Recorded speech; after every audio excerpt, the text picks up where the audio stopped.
Assalamualaikum warahmatullahi wabarakatuh. Halo teman-teman, perkenalkan saya Mira Herlianawati dengan NIM 4512422037 dari Prodi Ilmu Lingkungan Fakultas Matematika dan Ilmu Pengetahuan Alam. Untuk memenuhi tugas mata kuliah Etnosains mengenai tugas etnovlog, di mana di sini saya akan mengambil lokasi di Goa Seplawan, Kabupaten Purworejo. Penasaran dengan videonya? Yuk ikuti kelanjutannya. Ini adalah peta jarak rumah ke Goa Seplawan.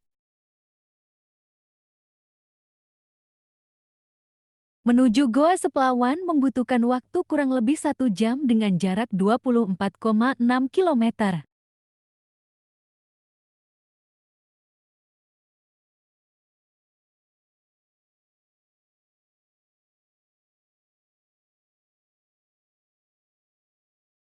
Halo teman-teman semua, di sini sudah berada di Goa Seplawan yang berada di Kabupaten Purworejo. Nah, untuk lebih lanjutnya kita bisa masuk ke dalam.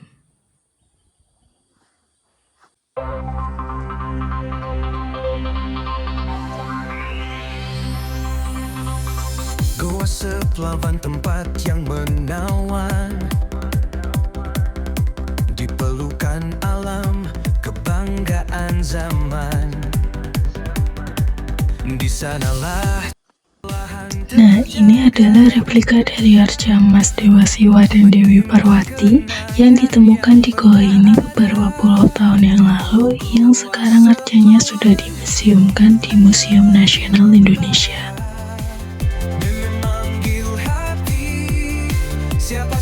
Ayo ikuti saya menuju goa. Naik turun tangga untuk sampai ke goanya.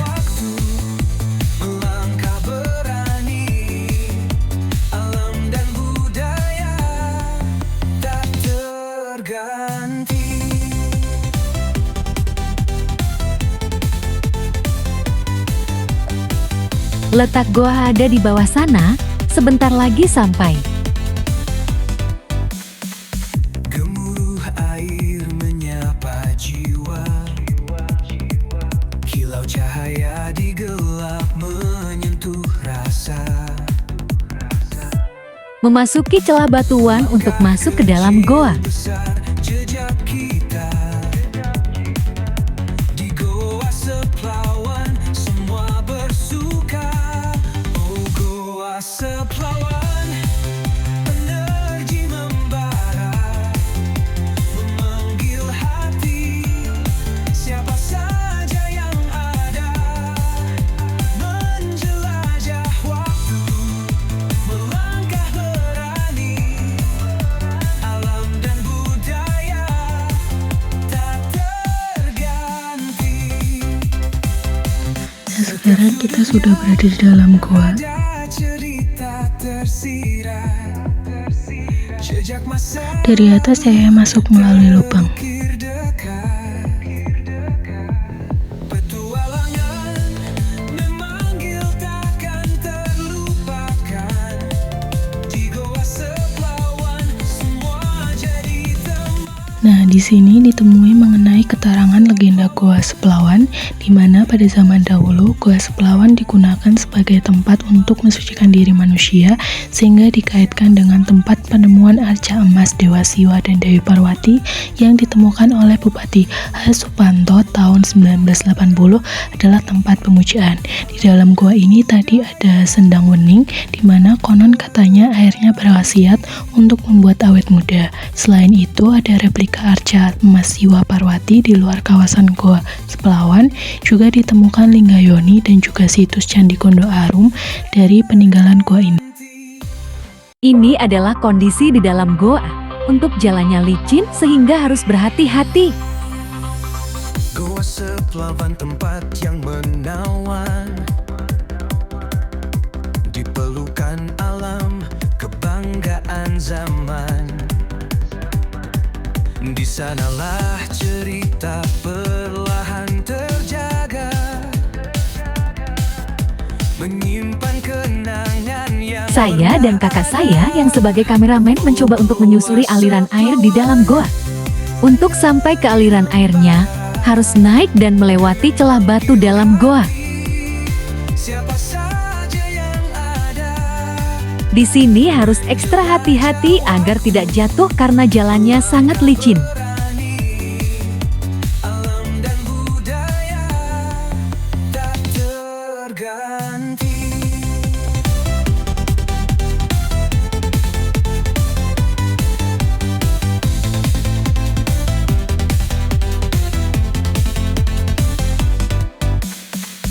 Gemuruh air menyapa jiwa, kilau cahaya di gelap menyentuh rasa. Langkah kecil besar jejak kita di Goa Seplawan. Akhirnya sampai juga kita di aliran air dalam goa. Untuk turun ke dalam air harus hati-hati. Energi membara, memanggil hati. Siapa Beginilah kondisi di dalam goa ketika menyusuri aliran air. Pencahayaannya sedikit. melangkah berani, alam dan budaya tak terganti. Setiap sudutnya ada. Jika kalian melihat papan tulisan berwarna hijau, disitulah ada aliran air Sendang Wening, yang konon bisa membuat awet muda airnya. Ini adalah kondisi di sekitar goa. Jika dilihat banyak sekali jenis vegetasinya. Di Goa Seplawan semua Tumbuhan yang daunnya berwarna merah adalah tumbuhan hanjuang Cordyline fruticosa. Yang satunya adalah tumbuhan pakis ekor monyet Cibotium barmets. Nah, teman-teman, di sini ada napaktilas reruntuhan dari Candi Kondo Arum, dan juga di dalam sana ada Linggayoni yang masih terjaga.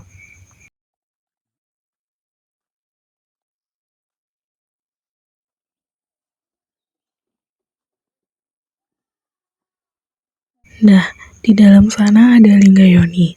Linggayoni ditemukan tanggal 16 September 1979. Dalam percayaan Mataram Hindu, lingga adalah perwujudan dari Dewa Siwa dan yoni adalah perwujudan dari Dewi Parwati. Untuk ukuran lingga sendiri, tingginya sekitar 115 cm dan lebarnya 75 cm. Baik, sebelumnya dengan Bapak siapa nggih? Pak Khalid. Baik Pak Khalid, perkenalkan saya Mira Erlianawati dari Ilmu Lingkungan UNES. Saya ada tugas etnovlog terkait Goa Seplawan. Di sini saya izin mewawancari Pak Khalid mengenai Goa Seplawan. Sebelumnya mohon maaf mengganggu dan terima kasih atas kesempatannya. Nah, untuk sejarahnya sendiri tentang Goa Seplawan itu bagaimana? Tentang Goa Seplawan itu dulu boomingnya karena ditemukan sepasang arca emas Dewa Siwa dan Dewi Parwati. Tepatnya di tanggal 28 Agustus tahun 1979.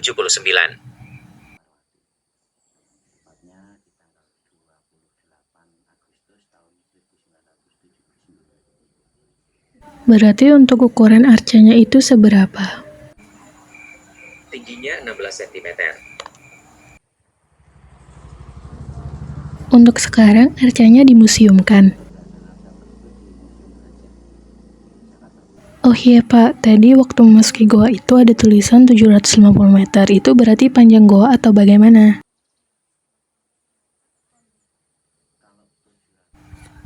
Kalau 750 meter itu jarak yang bisa ditempuh ketika pengunjung melakukan kegiatan wisata.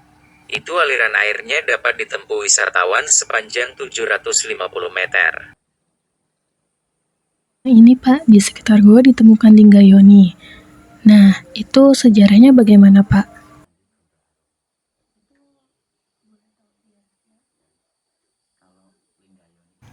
Menurut Pak Kelik, lingga yoni itu ditemukan seminggu setelah ditemukannya arca.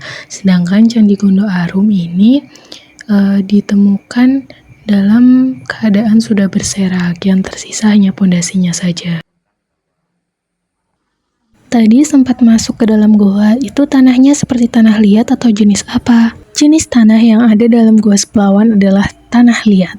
Tanah liat yang ditemukan di dalam Gua Seplawan merupakan hasil pelapukan batuan kapur yang mengalami proses kimiawi dan fisik dalam jangka waktu lama. Adapun ciri-cirinya adalah terbentuk dari pelapukan batuan. Itu yang batuan di atas stalaktit ya Pak, meneteskan air. Iya, nah misal kalau kemarau panjang itu tahun 82 tetesan stalaktitnya dapat mencapai 14 liter per minggu. Hanya mungkin sekarang bertambah ya karena keberhasilan penghijauan.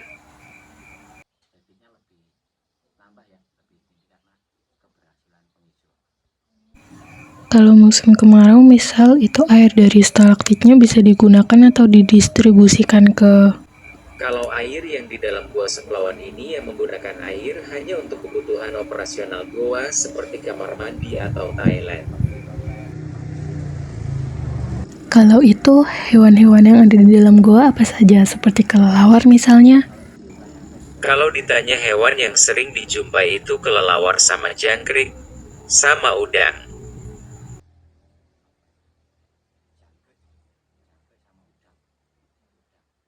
Oh, ada udang. Iya, kalau di dalam gua itu aliran sepanjang 50 meter bisa dijumpai udang.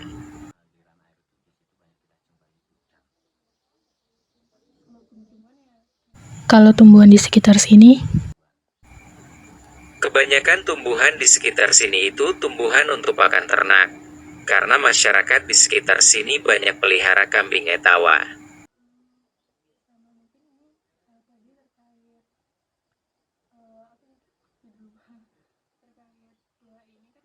terkait goa ini di dalam licin ya Pak.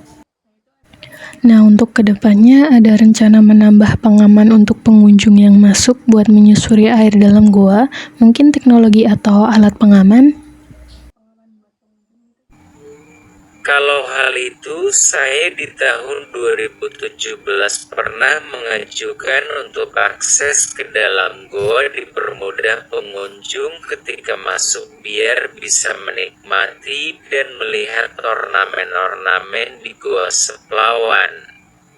Cuma karena pernah ditemukan benda cagar budaya dari Dinas Pelestarian Cagar Budaya sifatnya melarang jadi dibiarkan aslinya saja. Yang kita jual daya tariknya yang aslinya saja, tidak menambahkan ornamen.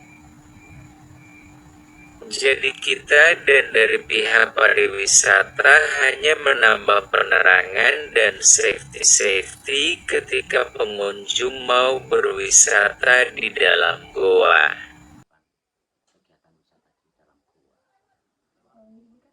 Nah, ini kan masih musim lebaran ya Pak. Untuk biasanya jumlah pengunjung di setiap harinya sama dengan hari-hari biasa, ada kisaran pengunjungnya berapa? Selama lebaran ini, sampai lebaran kedua 130 pengunjung.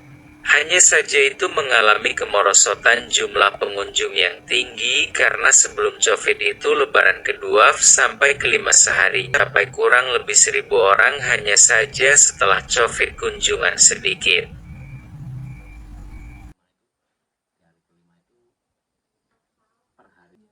Berarti untuk hari biasa lebih sedikit.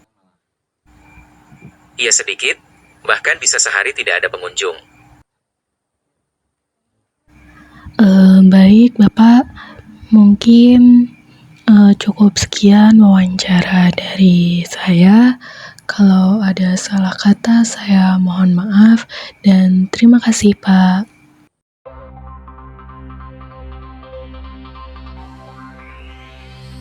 Nah, berdasarkan penuturan dari Pak Kelik, Gua Seplawan mulai dikenal luas setelah penemuan unik pada tanggal 28 Agustus 1979, yaitu sepasang arca emas yang menggambarkan Dewa Siwa dan juga Dewi Parwati.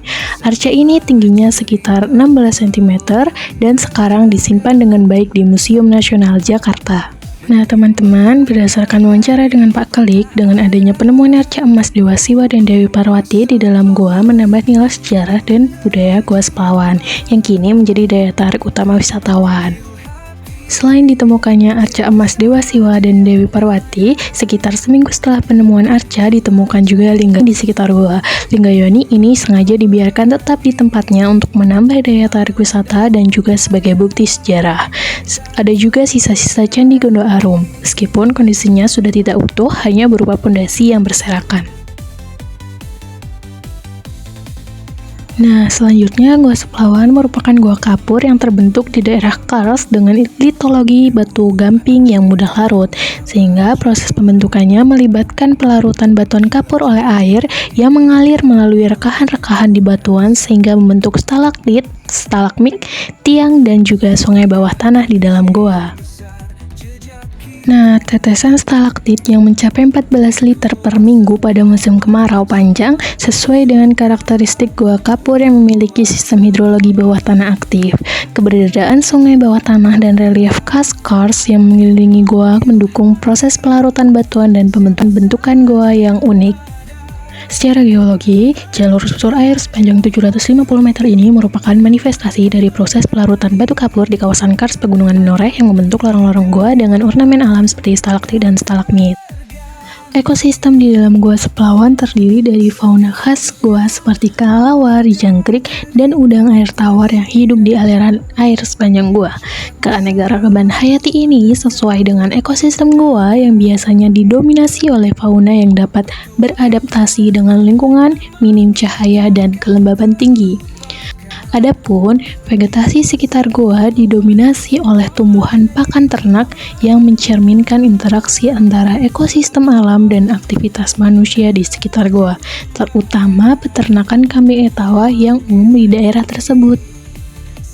Dari hasil wawancara dengan Pak Kelik, kita juga dapat melakukan analisis STEM, yaitu analisis sains, teknologi, engineering, dan mathematics terhadap Gua Seplawan dengan mengintegrasikan aspek geologi, ekosistem, teknologi pengaman, dan dinamika pengunjung. Untuk analisis sains atau ilmu pengetahuan didapatkan dari geologi dan juga ekosistem, di mana Gua Seplawan adalah gua kapur dengan jalur susur air sepanjang 750 meter yang terbentuk melalui proses pelarutan batuan kapur di kawasan Kars. Kemudian untuk ekosistem, fauna khas gua seperti kelelawar, jangkrik, dan udang air tawar hidup di ekosistem gua yang minim cahaya dan kelembaban tinggi, serta vegetasi sekitar gua didominasi oleh tanaman pakan ternak. Untuk analisis teknologi, pengelola telah menambah penerangan dan alat pengaman di dalam goa untuk meningkatkan keselamatan pengunjung tanpa mengubah kondisi asli goa. Untuk analisis dan engineering, pembangunan fasilitas pendukung seperti jalur semen di sepanjang jalur susur air, tangga keluar goa, dan fasilitas pendukung lain seperti toilet dan parkir merupakan hasil rekayasa yang menyesuaikan dengan kondisi alam dan kebutuhan pengunjung. Yang terakhir, terkait analisis matematik atau matematika, data jumlah pengunjung sebelum dan sesudah pandemi menunjukkan penurunan signifikan dari sekitar 1.000 orang per hari saat lebaran sebelum COVID-19 menjadi sekitar 130 orang pada lebaran kedua setelah. Kilau cahaya di gelap menyentuh rasa.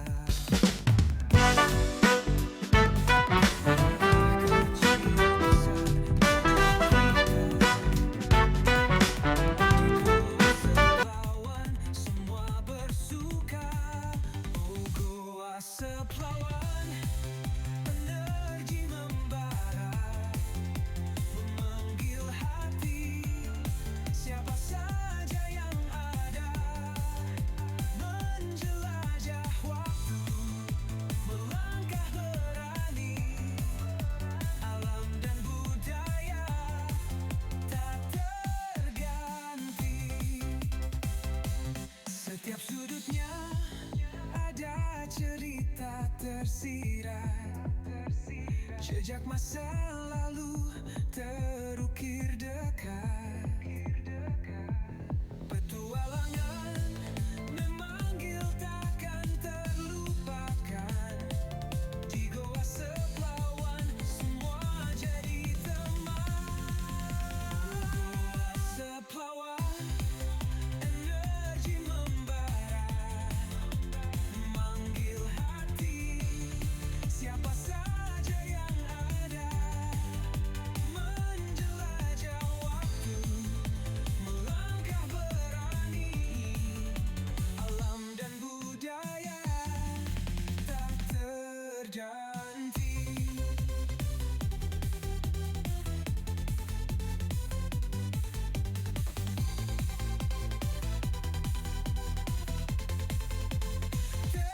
Terganti.